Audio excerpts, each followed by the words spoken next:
Bonjour chers lycéens et lycéennes, heureux de vous retrouver dans cette nouvelle émission de Radio Scolaire à Nice. Aujourd'hui, dans cette nouvelle émission, nous allons parler de l'amitié, les bienfaits de l'amitié, quoi faire en cas de conflit et autres.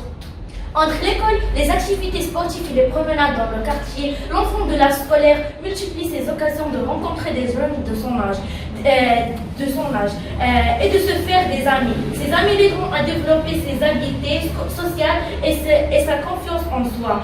Certains d'entre eux grandiront avec lui et deviendront de très bons amis et des sources d'influence. Alors Selma, quels sont les bienfaits de l'amitié? Avoir des amis aide l'enfant à développer sa confiance en soi, son autonomie, sa loyauté et son respect de l'autre. L'enfant développe ainsi des comportements et des attitudes qui l'aideront à prendre place parmi un groupe, à ressentir un sentiment d'appartenance ou à s'affirmer. En se faisant des amis, l'enfant se construit un réseau de soutien en dehors du noyau familial. Il peut alors confier la relation d'égalité qu'il a avec sa famille. Il peut alors confier ses joies ou ses peines avec d'autres personnes et partager tout avec d'autres personnes que ses parents. Ces échanges entre amis permettent à l'enfant de progresser dans ses connaissances grâce à la découverte de champs d'intérêt nouveaux. Ses aptitudes intellectuelles comme le raisonnement et l'argumentation se développent également.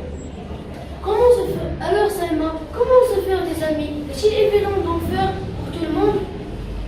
Se faire des amis ne va pas toujours de soi. Certains enfants sont plutôt timides et peinent à entrer en contact avec les gens, alors que d'autres iront naturellement devant leurs camarades.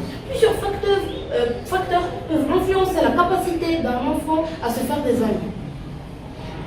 L'enfant a ses propres caractéristiques et sa façon de réagir à différents événements de l'événement. Par exemple, a-t-il un bon contrôle de lui-même ou a-t-il tendance de se fâcher rapidement?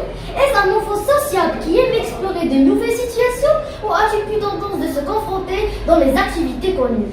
C'est un enfant plutôt solitaire qui préfère avoir des moments seuls à l'occasion.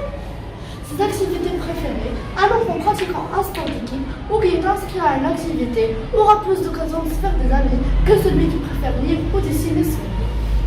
Alors Jeanne, quoi faire en cas de conflit avec ses amis?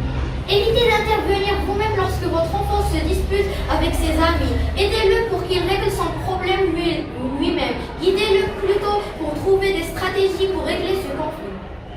Évitez de parler en mal d'un autre enfant dans un conflit car les chicanes à la scolaire ne durent souvent pas longtemps. Aidez à trouver des stratégies pour régler ce conflit. Soyez à l'écoute. Si votre enfant cesse brusquement de parler de ses amitiés, cela pourrait être un signe qu'il passe des moments difficiles avec ses amis. Discutez avec lui pour pouvoir en savoir plus. Chers anciens et anciennes, nous espérons que notre choix du sujet vous aura plu. Sur ce, nous vous disons au revoir et à la prochaine.